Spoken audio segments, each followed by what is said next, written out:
नमस्कार, मैं डॉक्टर चुनन कुमारी, प्राध्यापिका आरपीएस कॉलेज चकियाज महनार। आज की हिंदी कक्षा में आप सबका स्वागत करती हूँ। आज मैं चंद्रधर शर्मा गुलेरी द्वारा रचित कहानी उसने कहा था कि कथा वस्तु पढ़ाऊंगी। तो आइए देखते हैं उसने कहा था कहानी की कथा वस्तु। उसने कहा था कहानी 5 भागों में विभक्त है। यह कहानी प्रेम, कर्तव्य और विश्वास की मूल संवेदना पर आधारित है।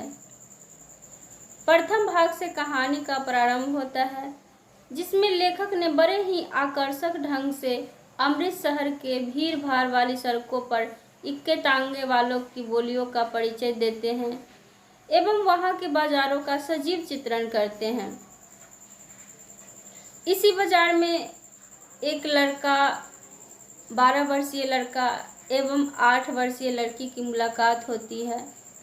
जब दही वाले के दुकान पर एक टांगे वाले की घोड़ा बिगड़ जाता है तो वह 8 वर्षीय लड़की उस टांगे के नीचे आ जाती है, जिसमें लड़का अपनी प्राणों की बाजी लगाकर उसकी जान बचाता है और दुकान के ऊपर उसे खड़ा कर देता है।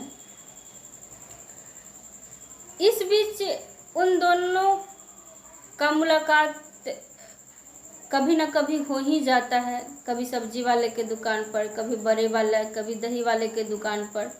इस तरह से वो एक दूसरे से मिलते हैं और लड़का उसे चिढ़ाने के लिए पूछता है, क्या तेरी कुर्माई हो गई?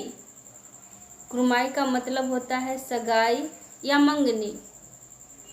तब लड़की धत कर कहकर शर्मा कर भाग जाती है।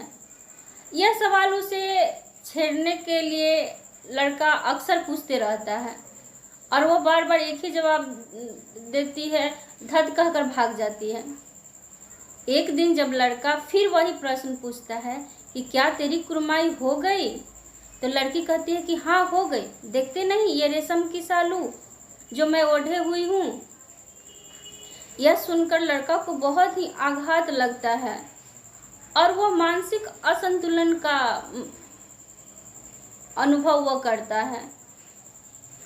जब वो घर जाता है तो रास्ते में एक छावड़ी वाला का ठेला उलट देता है, एक कुत्ते को ढेले से मारता है, एक वैष्णवी से टकरा जाता है और अंधे की उपाधि पाता है। यहीं पर कहानी का प्रथम भाग समाप्त होता है। कहानी का दूसरा भाग इस लगभग 25 वर्ष बाद की घटना पर आधारित है, जिसमें एक युद्ध स्थल का वर्णन है। यह युद्ध प्रथम विश्व युद्ध पर आधारित है, जिसमें से भारतीय सैनिक इंग्लैंड की ओर से जर्मन सैनिकों के विरुद्ध लड़ाई पर गए हुए हैं।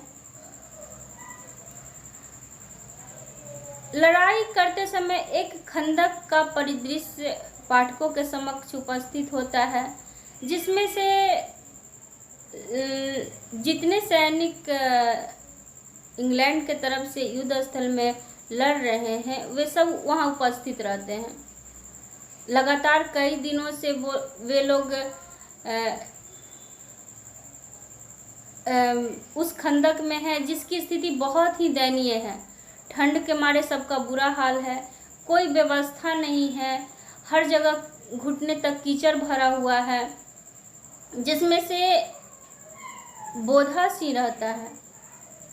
यहाँ पर युद्ध से पहले का परिदृश्य है कि जब वो लोग युद्ध पर जाने वाले होते हैं, तब जमीन के काम से लहना अपने गांव माझे गया होता है। माझे जब गया हुआ रहता है तो अचानक युद्ध की उसे चिट्ठी मिलती है कि सभी को लामे पर तत्काल जाना है, और वह चिट्ठी हजारा सिंह और बोधा सिंह को भी मिला था। तो हजारा सिंह वहाँ से लाना सिंह को चिट्ठी लिखता है कि तुम जब अपने गांव से आओगे तो रास्ते में मेरा घर है, तुम मेरे घर पर आना और हम लोग वहाँ से साथ जो है युद्ध स्थल पर जाएंगे। लहना जब हजारा सिंह के घर जाता है तो वहाँ बैठा हुआ रहता है, तो हजारा सिंह की जो पत्नी रहती है सूबेदारनी, उसे देख लेती है और अपने पति को बोलती है, सूबेदार को, कि वो जो आदमी बैठा हुआ है उसे अंदर भेज दो। तो हजारा सिंह लहना से आकर बोलता है कि जाओ, सूबेदारनी तुम्हें बुला रही है। तो लहना सोचता है कि जितने सूबेदार के तो कभी परिवार वाले रेजिमेंट में नहीं आए, तो फिर वो हमें कैसे पहचानती है। उसे आश्चर्य होता है सूबेदारनी के बुलावे पर, लेकिन फिर भी वो जाता है, राम सलाम होता है। लहना उसे नहीं पहचानता है, लेकिन सूबेदारनी उसे पहचान जाती है। वह वही 8 वर्षीय बालिका है जो अमृतसर के बाजार में लहना से मिली थी। जब लहना को कुछ बात याद नहीं रहता है, तब वह सूबेदारनी याद दिलाती है वही 25 साल पहले वाली घटना। क्या तेरी कुर्माई हो गई? तुमने मेरी जान टांगे के नीचे से बचाई थी, अपनी जान की बाजी लगाकर। तो जैसे ही ये बात बोलता है, लहना सिंह को बहुत आश्चर्य होता है। उसे पुरानी यादें तरोताज़ा हो जाता है और उसे पहचान जाता है उस लड़की को। तो वो लड़की बोलती है कि जिस तरह से 25 साल पहले तुमने मेरी जान की रक्षा की थी, मुझे तुम पर दृढ़ विश्वास है कि तुम अपनी जान की परवाह किए बिना तुम मेरे पति और मेरे बेटे की रक्षा जरूर करोगे। यह मेरा एकमात्र बेटा है। इसके बाद 4 और संतानें हुई थी, लेकिन कोई भी नहीं बचा। और इस तरह से वो अपने पति और अपने बेटे की जान की भीख उससे मांगती है और लहना सिंह उसे वादा भी करता है कि ठीक है। इस तरह से लहना, बोधा और हजारा सिंह युद्ध स्थल पर चले जाते हैं। यहाँ तक कहानी का दूसरा भाग होता है। कहानी के तीसरा भाग बहुत ही एक नया मोड़ लेता है। मतलब दूसरे भाग में सभी सैनिक बिल्कुल ऊब गए हैं, लड़ाई करना चाहते हैं। जैसे कि यहाँ पर लहना कहता है कि बिना फेरे घोड़ा बिगड़ता है और बिना लड़े सिपाही। इसका मतलब ये हुआ कि जब तक घोड़ा दौड़ता नहीं है वो बिगड़ता है, और जब तक सिपाही लड़ता नहीं है वो बिगड़ता रहता है। मतलब युद्ध के लिए वो लोग बेसब्री से इंतजार कर रहे थे, लेकिन कहीं से कोई सूचना मिल नहीं रही थी। इस तरह से सैनिक लोग वहां पर बोर हो गए थे। अब तीसरा भाग में कहानी जब आता है, एक लप्टन जो रहता है वो जर्मन बहरूपिया रहता है, जो कि लप्टन के भेष में आता है, और वह प्रवेश कर जाता है खंदक में और हुक्म देता है, हजारा सिंह को हुक्म देता है कि तुम 10 सैनिकों को यहाँ छोड़ दो और बाकी जितने सैनिक हैं उनको लेकर 50 मील दूर जाओ, क्योंकि वहाँ पर जर्मन सैनिकों का जो है आक्रमण होने वाला है। तो चूंकि लप्टन का हुक्म था तो हजारा सिंह सैनिकों को लेकर चला जाता है, लेकिन वहाँ पर बोधा सिंह का तबीयत बहुत खराब था, उसे बुखार लगा हुआ था। तो उसकी रक्षा के ख्याल से लहना नहीं जाता है, लहना वहीं पर रह जाता है। लेकिन वहाँ पर बातचीत के दौरान अपनी बुद्धि का परिचय देते हुए लहना को यह बात ज्ञात हो जाता है कि लप्टन के भेष में कोई बहरूपिया हमारे खंदक में प्रवेश कर जाता है, और इस तरह से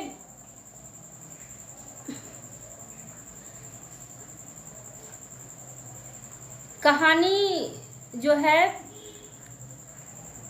तीसरा मोड़ का अंतिम भाग में वहाँ पर जब उसको पहचान जाता है, लहना सिंह पहचान जाता है लप्टन के कि ये लप्टन नहीं है बल्कि लप्टन के भेष में कोई जर्मन अफसर आया है, तो उसे वहीं पर उसको बेहोश कर देता है मारकर, और उसके अंदर से जो भी सामान रहता है वो ले लेता है और जाकर वजीरा को बोलता है कि तुम जाओ और जल्दी हजारा सिंह को बुला कर ले आओ, क्योंकि खंदक में लप्टन के भेष में कयामत आई है। मतलब कि अगर वो लोग नहीं आएगा तो ये लोग जो है खंदक में जितने सैनिक है वो सबको। चौथे भाग में लहना सिंह अपनी बुद्धिमत्ता का परिचय देते हुए तत्काल एक सिपाही को हजारा सिंह के पास भेजता है और खुद उस जर्मन को काबू करता है। वह वजीरा सिंह जो कि लहना सिंह का मित्र था उसे ऑर्डर देता है कि जाओ हजारा सिंह जो अभी अभी दूर नहीं गया है उसे तत्काल यहाँ पर बुला लाओ, क्योंकि लेफ्टिनेंट के भेष में जर्मन सैनिक आया हुआ है। तो वजीरा उसे तुरंत चला जाता है बुलाने और वहाँ पर उसको लेफ्टिनेंट को मारकर उसको बेहोश कर देता है। लेकिन उन दोनों के मुठभेड़ में लेफ्टिनेंट का एक गोली जो है लहना सिंह के जांघ में लग जाती है, जिससे वो घायल हो जाता है। वजीरा जाते समय कहता है कि क्या तुमसे यह सब संभाल लिया जाएगा? ये लोग इतने हैं और तुम लोग मात्र 10 हो। तो बोलता है कि एक एक सिख सैनिक 1.25 लाख सैनिकों के बराबर है और वो डट कर मुकाबला करने के लिए तैयार रहता है। इसी बीच 70 सैनिकों के द्वारा उन लोगों पर आक्रमण कर दिया जाता है, लेकिन ये लोग जितने भी 10 सैनिक थे ये लोग डटकर सामना उसका करते हैं और पीछे से जब हजारा सिंह आता है तो उन लोग भी इन लोगों पर हमला करते हैं। इस प्रकार से जब दोनों तरफ से हमला होता है तो जर्मन सैनिकों पराजय होती है और ये लोग विजय प्राप्त करते हैं। इसी युद्ध में लहना सिंह को एक और गोली लगती है पसली में जाकर, जिससे वह बुरी तरह से घायल हो जाता है और रक्त का रिसाव बहुत हो जाता है। लेकिन वह किसी से नहीं कहता है, अपना जख्म सबसे छुपाए रहता है और उस पर पट्टी बांधकर बहादुरी से लड़ते रहता है। इस प्रकार चौथा भाग का अंत होता है। चौथा भाग युद्ध समाप्त होने के बाद लहना सिंह सभी सैनिकों को लौड़ी में जितने भी घायल सैनिक थे उन सब के लिए लौड़ी आता है लेने के लिए, जिसमें से वो हजारा सिंह को और बोधा सिंह को भी भेज देता है, क्योंकि उसने सूबेदारनी से वादा जो किया था कि अपने प्राण की बाजी लगाकर भी मैं तुम्हारे पति और पुत्र की रक्षा करूंगी। वही बात उसको याद रहता है और वो लौड़ी में नहीं जाता है, जबकि इलाज की ज़्यादा आवश्यकता लहना सिंह को था, क्योंकि वो ज़्यादा घायल था। 2 गोलियां उसकी एक जंघे और एक पसली में लगी थी। लेकिन वह उन दोनों के प्राण रक्षा करने के लिए वो नहीं जाता है लौड़ी में, वो वहीं रह जाता है और उन दोनों को भेज देता है। जाते समय लहना सिंह कहता है हजारा सिंह कि उससे कह देना कि जो उसने कहा था मैंने कर दिया।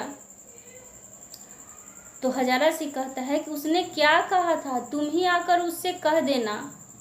और इस तरह से गाड़ी चल देती है। इस तरह से यहाँ पर चौथे भाग का अंत होता है। 5वां भाग में यहाँ पर दिखाया गया है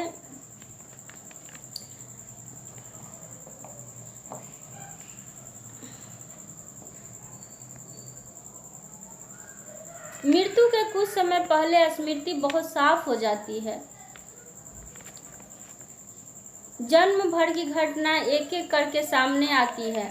सारे दृश्यों के रंग साफ हो जाते हैं। समय की धुंध बिल्कुल उन पर से हट जाती है। मतलब कि जब लहना मरने लगता है तो उसे जो पहले की जो सभी बातें थी वो एक एक करके उसे याद आने लगता है। जब वो लड़की से अमृतसर में मिला था, उसे किस तरह से उसके प्राणों की रक्षा की थी, किस तरह से वो कुरमाई वाली बात, अपने भतीजे किरत सिंह के साथ आम के पेड़ के नीचे जीवन व्यतीत करने की बात, ये सभी बातें एक एक करके उसके जहन में आने लगता है।